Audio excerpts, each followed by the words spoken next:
nangaigo na ris obog sipon. Kami nangaigo namin. So we thank God sa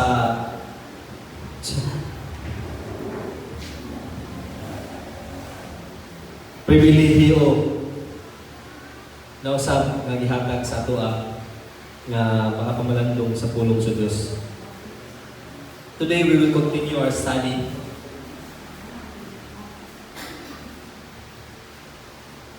And the title of the message this morning is A Paralyzed Will. If you notice, sa ato ang picture niya, usa ka handicap na tao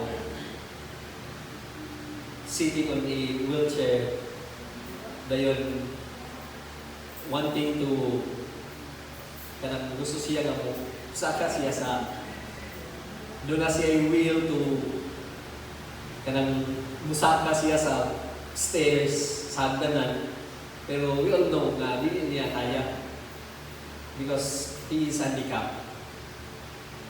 And inganak sa ato ang tanawon karon mahitungod sa ato ang will, sa ato ang kaubukon. Today, magtanaw ka sa last time kay diskutan mo nato ang about sa mind. How our mind is kanang corrupt. Atong gitan-aw ang unsay estado sa ato ang mga hunahuna. Karon adto ta sa ato ang kabubuton sa atong will.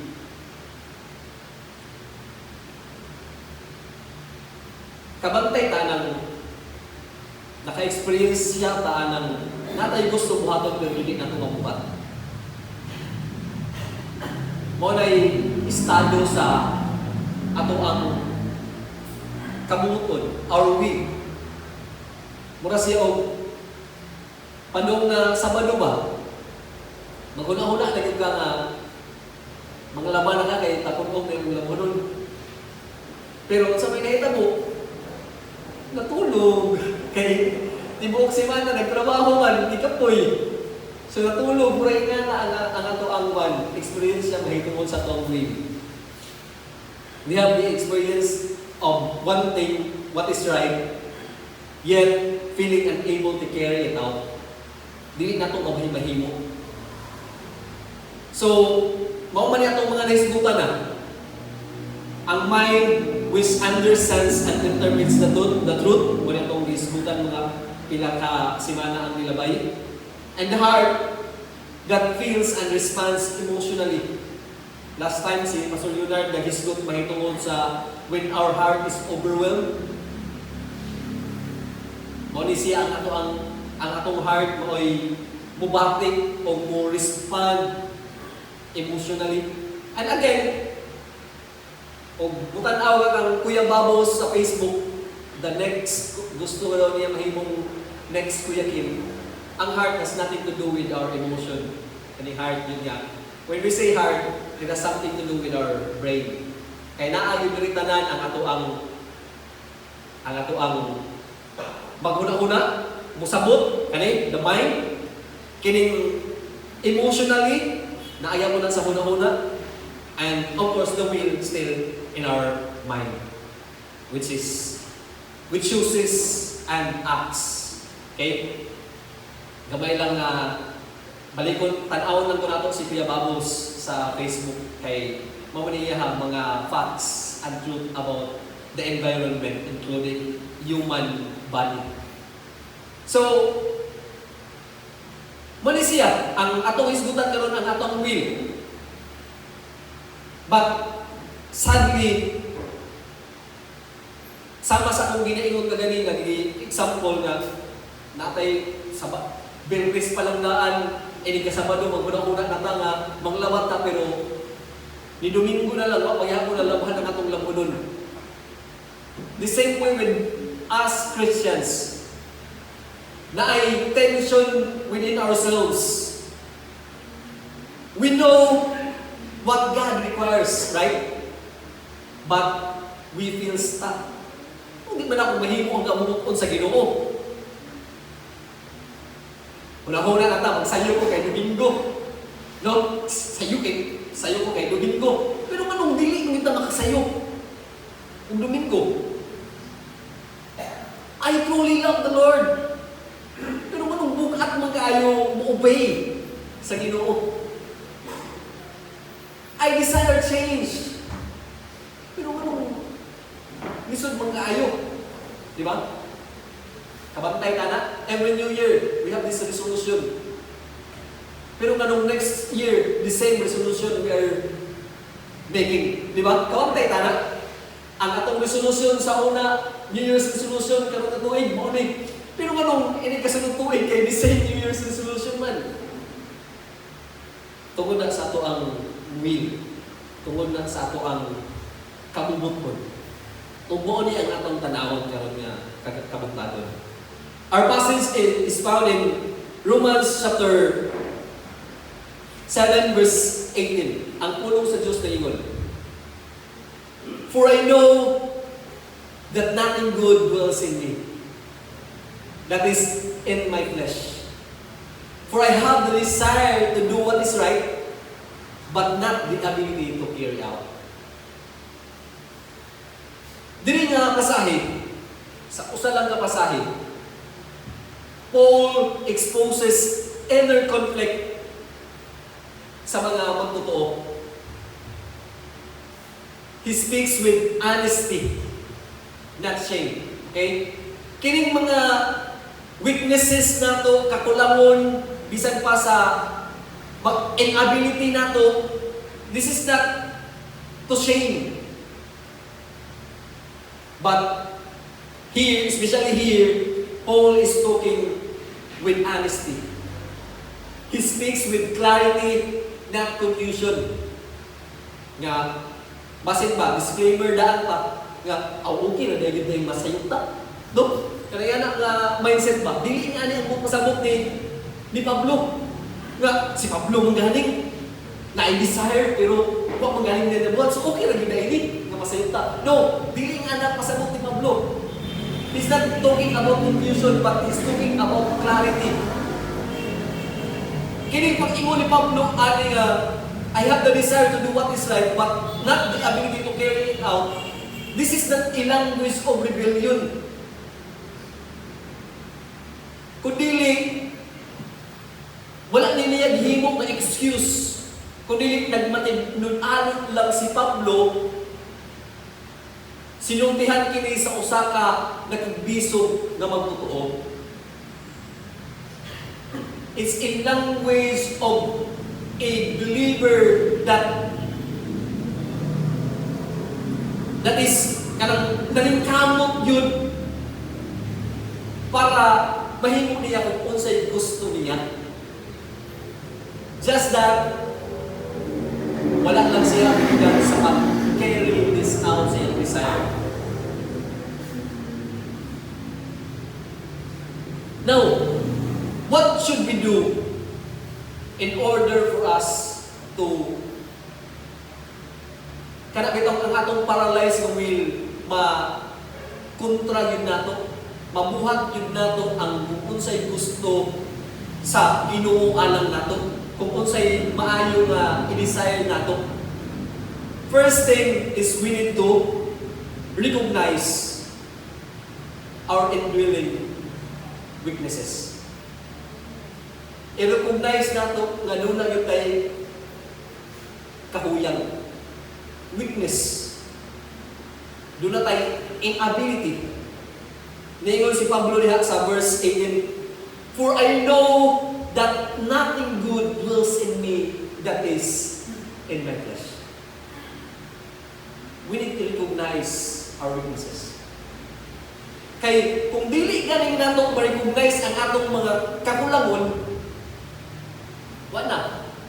Mahimo naman tanghang bugiro. Kay dili naman nato makita ng atong mga kakulangon. Dili naman nato makita ng ato ang apan. Dili na nato makita ng ato ang pagka dili able If you look at this verse, kapalo si Pablo, aware siya. Matod pa niya, there's nothing good dwells in me, in my flesh. Pag ingon ni Pablo ali, dili ni siya emotional outburst. Kundi it is a theological statement. Wala niya giingon nga wala siya bagong kinabuhi. Wala siya giingon nga he's not new creation. Giklaro niya in my flesh. Okay? Asay there's nothing good in me, he's referring to his flesh. Huwag pasabot sa ato ang mga ipagtunan kaniadto sa mga niagi nga pagtuon, our spirit is new. Bago na ang spirito. And Paul is talking here about his flesh. Walay maayo sa iyahang unod. Okay? Ang flesh nagpasabot sa atong daang pagkatao nga naatuhan sa sala. Buot pasabot, bisag magtotoo na ta, na gihapon na hibilin ang kahuyang. Na gihapon na hibilin ang kahuyang. Buot pasabot, the will is not naturally strong. Ang atong kabubuton, dili jud naturally strong. Kanang mga strong-willed nga mga tao, strong-willed na sila sa ilahang kaugalingon nga panguna-una.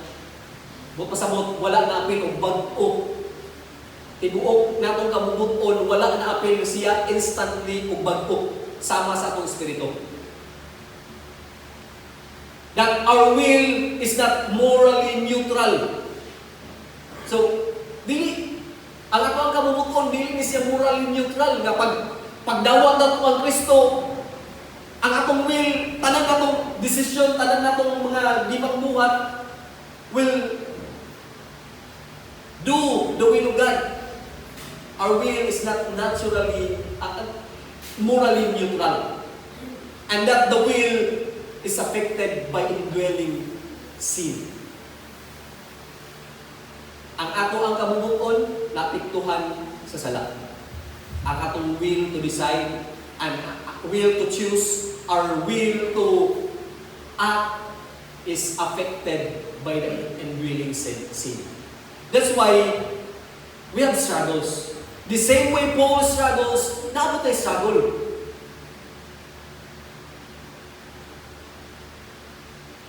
Pwede nga ang atong utok kabalukon sa sakto, ang atong kasing-kasing ganahan sa balaod sa Ginoo, pero ang unod na to ni supa. Mo na ni ingon ni Pablo.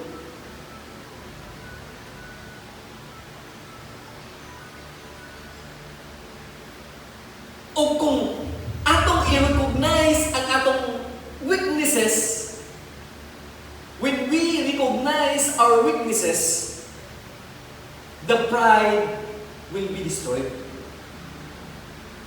Ang God mo magwa. Kaya nga naman, kapalumang ka nga na kay kahuyang. Kapalumang ka nga na kay inability. But if you will not recognize your weaknesses, kaya na ako ang lugod ni. Kinsa man di ay, usa pa man. Ako na ni. Kung ingana nga to ang buhaton, kung dili nato i-recognize ang ato ang mga kahuyang, then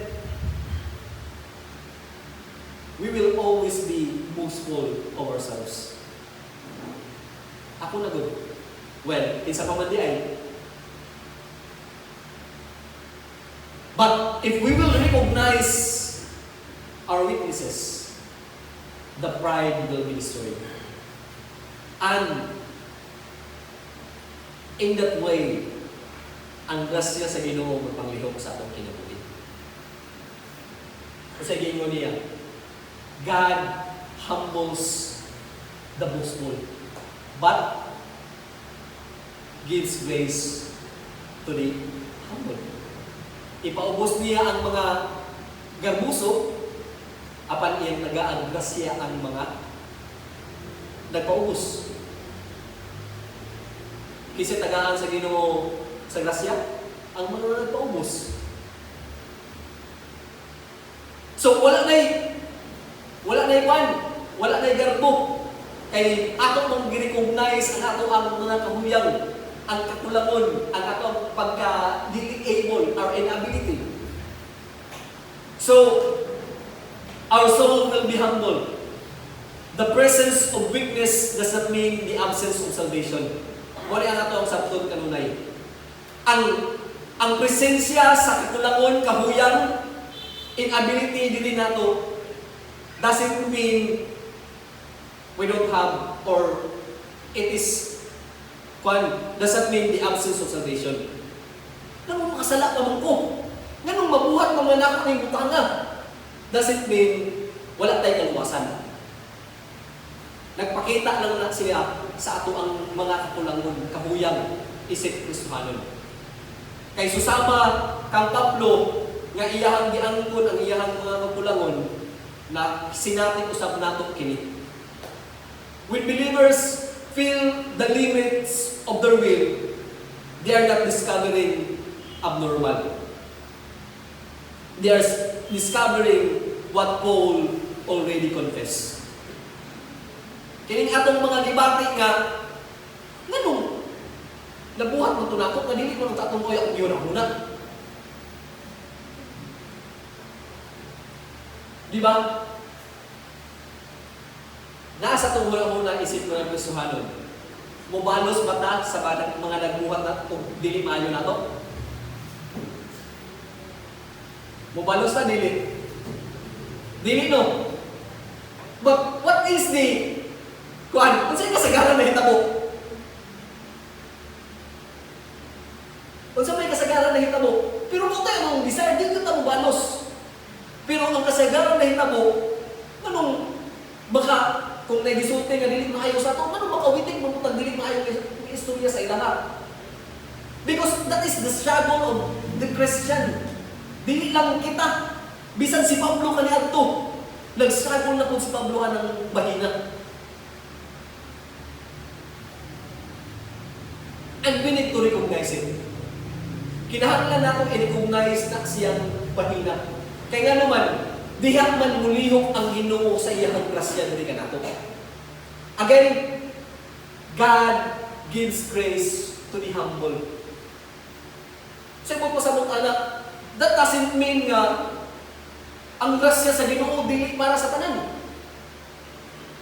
Just that the grace of God will work to those who are humble. Kaya nga nung makahimo, maka-work ba rin ang grasya sa Ginoo kung hambugiro ta? Kaya ba rin ako? Then we don't need grace because mahimo pa nato.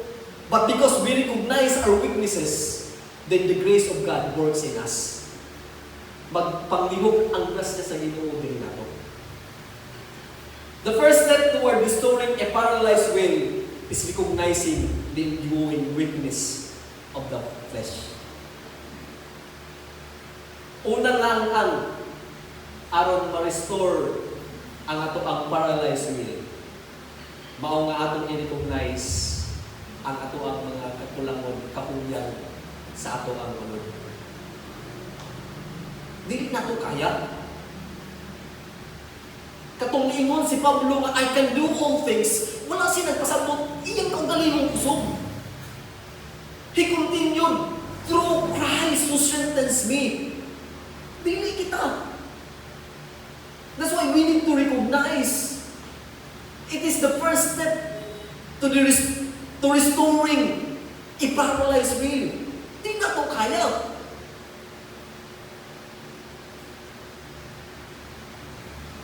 Wala tayong igong kusog. Aron, makalahutay na niining Kristohanon nga dagan. Mahimo lamang natong kini. Una, kung atong ang kunon ang atong mga kakulangon. Atong ang kunon ang atong mga kahuyang. Atong ang kunon nga dili natong kaya. o mahimo lamang nato kini pinaagi ka Kristo. And the good thing is, mo ni siya, pag ingon ni Pablo nga iyang girecognize ang iyahang kakulangon, then he continued his desire to do good. Sa iyang ingon, for I have the desire to do what is right, na ako'y tinguha, nga buhaton ang sakto.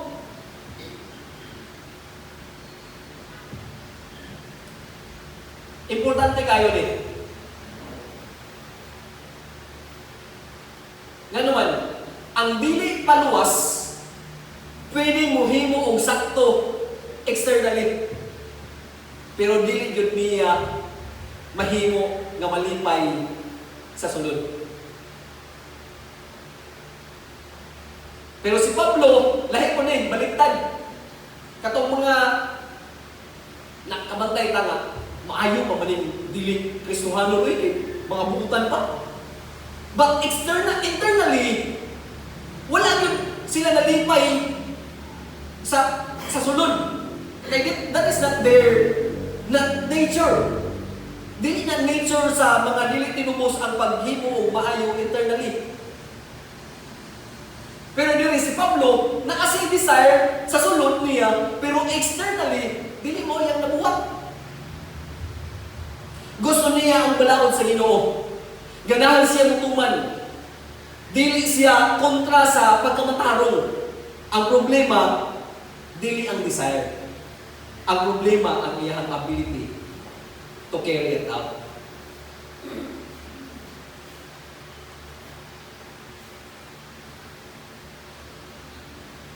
Di ba? Daghan kayo mga istorya nga, Pastor, gusto ko mahimo mas faithful. Gusto ko biyaan ang mga sala. Gusto ko mas duol sa Ginoo. Kanang nga desire, ebidensya na siya sa grasya sa Ginoo. Kaning atong desire bitaw sa paghimo sa mga maayo, sakto nga mga butang. That is an evidence of God's grace. Kaya nga naman, unbelievers will not desire these things.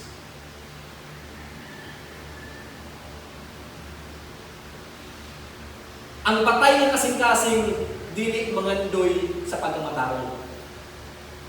Ang wala pa matawo pag-usab, dili mamuol sa iyang kapakyasan. In here, if you look at si Pablo, he desires but he doesn't have the ability to carry it out. Naa siya tinguha, pero wala siya abilidad nga mahimo ang iyang tinguha sa pagbuhat o matarong.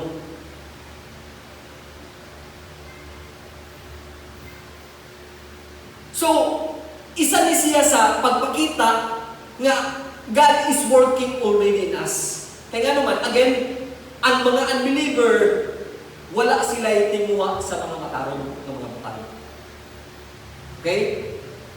Pero kita nga mga Kristohanon, we have the desire to do what is right. Just that, we don't have the ability to carry it out. Wala lang tay abilidad nga mahimo ning butanga. So, a sincere desire for righteousness is a proof that grace has already begun its work in the soul. Namang kita tinguha, di ba? Yan. Tas anang atong pasensya. Dapat tayo desire no nga kada adlaw ta magampo. Na tayo desire nga kada Domingo dapat makasimba ko. Na kita desire ana. And it is a proof. Isa na siya sa pagpakita nga ang grasya sa Ginoo nagsugod nagpanglihok sa ato kalang. Wala lang tayo abilidad. Mao ni siya ang next. Doon ay gap between intention and performance. Not intention, pero na gap. Di na to mahimo ang ato ang intensyon. Ningon siya na sa sumpay, but not the ability to carry it out. Mo ang sakit nga bahin. I have the desire, but not the ability. Doon na gap. Naidistansya, tali sa gusto o sa nahimo. Mo ni akong gusto, pero mo ni ang nahimo. Nanay gap. Di ba? Again, pila na ka-times na nagsigigingon og mag-ampo na gyud ko kada adlaw. Magpugong na gyud ko sa akong kasuko. Magbasa na gyud ko Bible consistently, di ba? Pila na to times gisulti. Pero after pila ka adlaw, balik na pud. No. Sige. Kinsa may nag-desire aning mag-ampo siya kada adlaw?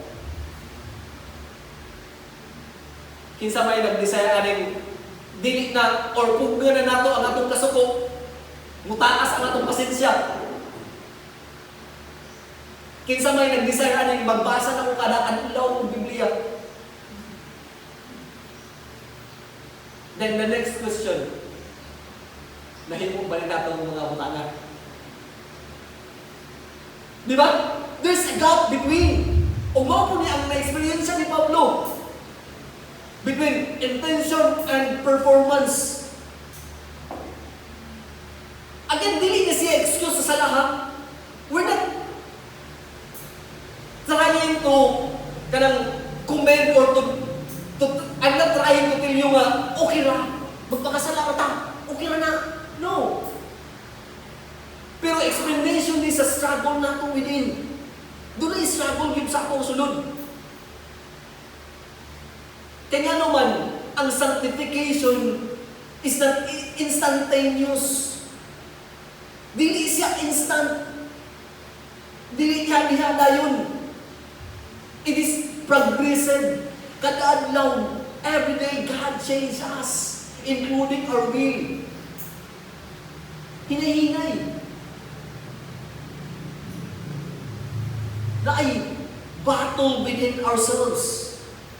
Dunay pakigbisog, pakig-away, dili sa atong sulod. And that's not useless as a license to sin. But this tells us the truth that there's struggle within. And this struggle nga naa diri nato will lead us to the grace of God. Nga tungod kay doon na kay kahuyang, doon na kay kakulangon, doon na kay inability, dili na ito makaya, dili na ito mahimo, then we need God. Kinahanglan na Ginoo. Aron, ang atong desire sa paghimo o maayo, ang atong will nga usahay, mutunong usahay dili, everyday God will change it. Doon ay struggle. Dili na ito kaya. Matod pa ni Pablo, but not the ability to carry it out. Wala na himo ni Pablo. This is not a license to sin. We're not talking here aron magpatuyang lang na sa atong sala. We are talking it aron masabtan nato nga doon ay struggle din nato, aron masabtan nato nga dili nato kaya. Musa nanginahanglan ta sa grasya sa Ginoo. Nanginahanglan ta sa kusog sa Ginoo aron mag-carry it out din nato, mahimo din nato, matuman nato ang desire sa paghimo sa mga maayo nga mga butang. Mao ni ang atong tuyo.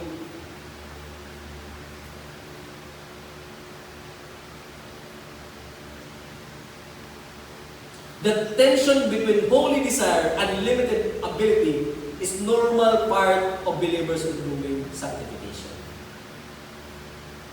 Samtang naata diri sa kalibutan,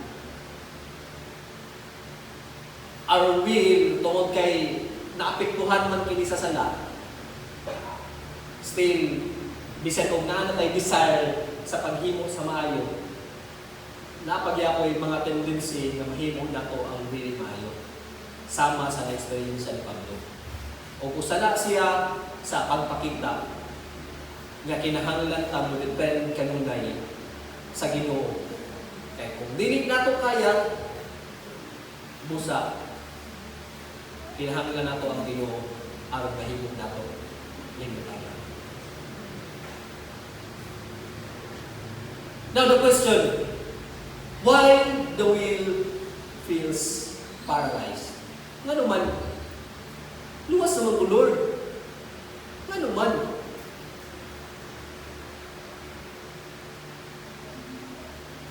Because of indwelling sin nga nag-weakens our determination. Parehasa ng katong kaganina, mag-ampo na kung kada adlaw. Pero manong dili man kada adlaw din. Diba? Nagkuna-una tayo kada dili mag-ampo ko. Pero manong inig gabi kay diretso na mo tapiyong. No. Because the indwelling sin ni mupaluya ni siya sa atong determination. Next reason is repeated failure discourages effort. Wala, kamantay ka. Try na ko doon. Ayaw simba. Next Sunday, nabantayan na lang mo, wala na dahil ka na simba mo. Hangtod nga nahimo na nimong normal ang wala pag simba. Ang repeated nga failure, it will discourage effort. Manang sugdan galing nimo, wala, mura na siya og katulaging may buang nito sa kugon. Dili to siya buang man. Nagpabuang-buang na siya. Di pa utana siya, ganun nagbuang naman ka, di pa nabuang. Ano siya, nasugdan naman, padayon na lang. Ana ang mahitabo.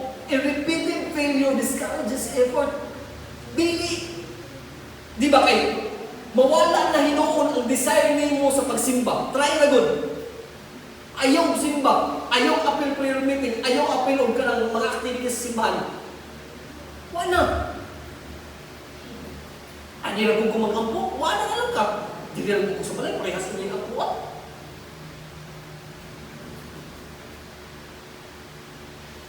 Next reason is self-reliance collapses under reality. Ang ato ang pagsalig sa ato ang kaugalingon. Mo patibabaw tungod kay wala man nato gidawat ang kamatuoran nga doon tay kakulangan. So the will becomes paralyzed when it attempts to operate apart from sustaining grace. Wala ito hinugtungan kanunay. Dili makalihok ang atong kabubukod sa pagtuman sa pagbuhat sa mga matarong kung o-attempta sa pag-operate gawas sa grasya sa Diyos. Dili na ito mahimo. Paralyzed yun ang atong kabubukod. Our will always follow our flesh when we attempt to operate apart from the sustaining grace of God. That's why, again, we can only do this with God's grace. Mahimo lamang nato ang pagpadayon sa atong Kristohanon ng kinabuhi. Pinaagi sa grasya sa Ginoo. Dili pinaagi sa atong puso. Dili pinaagi sa atong abilidad. Kaya again, we don't have the ability. And usahay, level na to ang weakness of unbelief as equal. They're just equal. That's why kabantay ka na, kuwang ragin ka sa pagtuo. Kanang iyan namin daw, wag yung kay pagtuo yun. Kanang nga kuwan ba?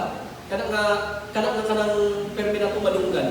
Usahay, ato ni silang i-label as the same. Kanang weakness o ang unbelief. But of course, no.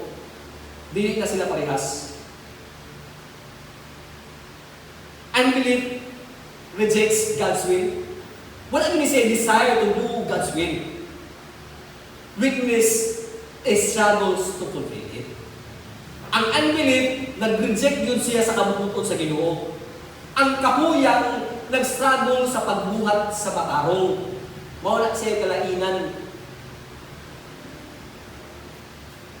Kaya si Pablo, matod pa niya, I desire to do what is right.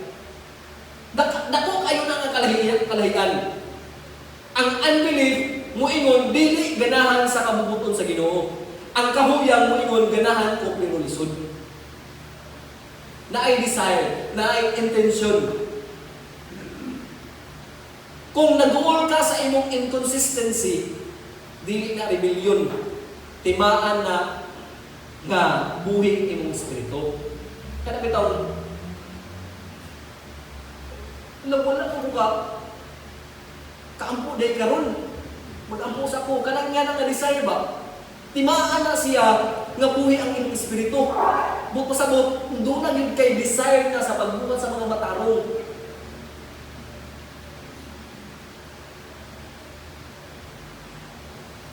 Kawantay ka na? Kung tinuod kang presuhanon, dili unta ka mag-ingon ani. Kani nga na ba? Kung tinuod pa na siya presuhanon, dili unta to niya buhaton. Pero ang Romans chapter 7 verse 18, nagpakita nga ang tinuod nga magtotoo, nakasinati o ingon-ani na struggle. Again ha, disclaimer, we're not trying to promote sin. We're trying to promote grace. Kay bisan pag unsa ako nato og desire, bisan pa og unsa ako nato pagtinguhak sa pagbuhat sa matarong, and if we rely on ourselves, nga mahimo nato ni, mahimo nato to, without the grace of God, we will always fail. O fail with that. So this time, let's label weakness is equals to unbelief. But instead, let us encourage honesty. Confession. Dili kapilihan, kundi clarity na siya na doon lang itay struggle as a Christian. Kabantay ta, when unbelievers do sin, walay remorse sa ilang kasing-kasing. Di ba? Wala man lay gamay nga, kanang itong kuan sa kasing-kasing kanang itong nabuhat ko na ako. Kanang nga na ba? Balita dito Cebu. Na 12 years old na wala. Yeah. Nakita na karon, gihikot sa kahoy. Ang nagpatay, wala yung remorse. Dili mo makita na nagpasol. Because that is unbeliever nga nature. Pero kita, makasala agad yung gamay na mabutang. Hello? Hinahanglan na yung mga yung pasensya. Sorry kayo. Di ba? It means, buot pasabot, the grace of God or the Spirit of God is working in us already. We just don't have the ability to carry it out. A struggling will that longs for obedience is not evidence of unbelief, but of spiritual sensitivity. Ang naglisod nga kamubuton nga nagtinguha sa pagtuman, dili na siya ebidensya nga wala tay pagtuo. Kaya in the first place, we became nahimutang mga Kristohanon tungkol kay nagtuo ka.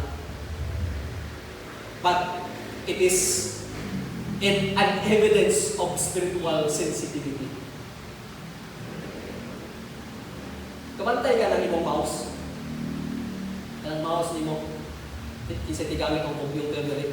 Na imaos nga, gamay na galing mo anak, ang iyang person din, paspas kayo. Muna say, kanang ang iyang sensitivity, dako kayo. Pero napoy ko ba na sensitivity ka, bisan ana-ana ng mouse, di yung hapon muliyok ang cursor. Kay gamay ang sensitivity. The same way with us Christians, we have this spiritual sensitivity. Nga, o makahimo galing tag sa iyo, Lord, ako itong nahimo, Lord. Di ba? Natay ka ng pagpasok sa confession.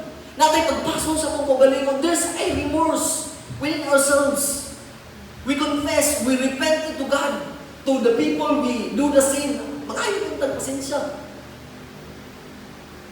Pero na po yung usahay nga, bahala ko siya. Siya na muna. Na po yung usahay nga na. Pero later, nagkuna-una na yun ka na di kung dito maayo kung bibuhat na. That is the evidence that we are struggling. And that tells us that we need God every day of our lives. Nanginakot na Ginoo. Aron, mag-carry it out na to ang atong desire sa pagbuhat sa mga matarong, mga butang. But when we do not recognize our weaknesses, dili nato mahimo. Wait tayo. Mahimo naman taglang gusto. So if Paul cannot rely himself, asa na siya masalig? Di ba? Kung dili niya masaligan ang iyang kagalingon, batong pa niya, I desire to do what is right, but I do not have the ability to carry it out. Dili niya masaligan ang iyang kagalingon. If Paul cannot rely himself, then asa man siya masalig? Of course, grace. Ang masaligan niya, grasya sa Ginoo. Kung sa iingon niya sa Corinthians about the grace of God, my grace is sufficient for you. For when I am weak, then I'm strong. Matod pa, di pa weak. He recognizes his weak, he recognizes his weaknesses, diha na hinuon siya na himong kusgan. Kaya nga naman, it's not himself already. Dili na iyang kagalingong kusog ang iyang gigamit, kundi ang kusog na sa Ginoo. Matod pa, my grace is sufficient for you. Igo ako na siya nimo. The larger context of Romans chapter 7, ang context sa Romans chapter 7 leads into dependence, not hopelessness. Inability is not meant to produce hopelessness. Wala itong inuunduman kanunay.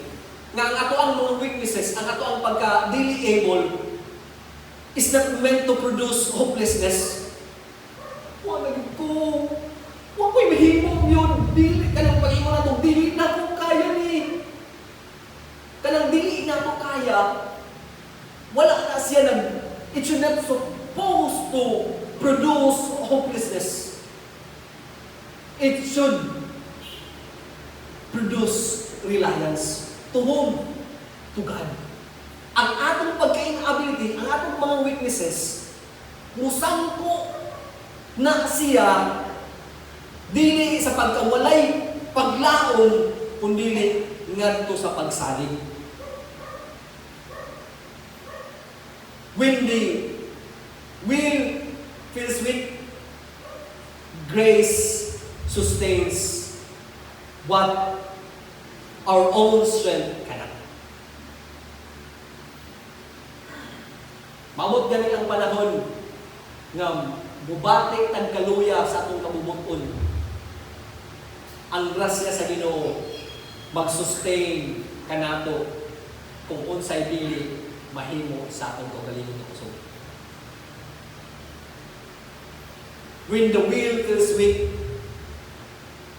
let us always remember, God does not demand perfection before helping. In the first place, He died while we were yet sinners. We need the grace of God to help us And all we need to do is to recognize our weaknesses. Ayaw ko na nga perfect. Ayaw ko na nga kaya sa atong kaugalingong kusog aron makapadayon ta niining kinabuhian. We need the help of God. And let us always remember, again, sanctification is not instantaneous. Sanctification is progressive. And progress may be slow. But always remember this. It is still a progress. Hinahinay. Matudpas panday. Mahalag hinahinay, basta kanunay. No. Mga negosyante, mahalag hinagmay, basta kay kanunay. Dunay progress. Dunay progress. Nagkunang-unang taga, kada adlaw dapat ko mag-ampo. Uy, nag-ampo ra man ikatulo. Sa tibok semana. Uy, tulo ra ka adlaw. Sige, desire na mga. Pagkasunod adlaw ikaw pat na. Ayaw lang pausi. Dapat should be a progress and pwede nga hinay kayo ang atong progress si Kristoano. But still in progress. The recognition of inability is not the end of obedience, but the doorway to deeper dependence on grace. Let us always remember this. Ang ato ang pag-recognize sa atong mga weaknesses, dili na siya katapusan or mo na siya nga, dili na gyud ta obedience sa Ginoo. But usa kini ka pultahan sa atong lalong nga pagsalig sa grasya sa Ginoo.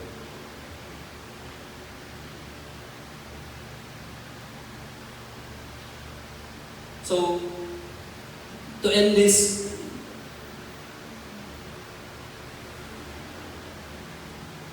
when your will feels too weak to obey and your strength seems to fail, remember that this struggle does not disqualify you.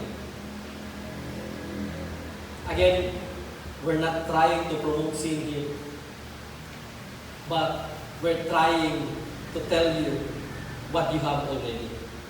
Your salvation will not be taken from you. Your relationship to God will not be taken from you. There's nothing that can separate us from the love of God. That is the truth. For God's grace meets you precisely at the point of your weakness